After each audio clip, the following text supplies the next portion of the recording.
Because Google is the biggest search engine on the internet, they have their fingers in everything. So having a connection with Google actually will help your online business. So if you don't already have a Google account, you'll need to go ahead and set up one and sign up for what is called Google Analytics and also the Google Ads, which will give you access to Google keywords. Now, these tools will allow you to see where traffic is coming from to and from your site. You'll be able to monitor campaigns and a lot more advanced stuff.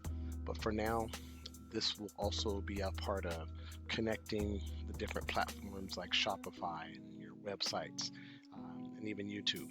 So go over to Google and get your Google connection stuff, and then also read some of the information below. And then we'll move on to the last stage.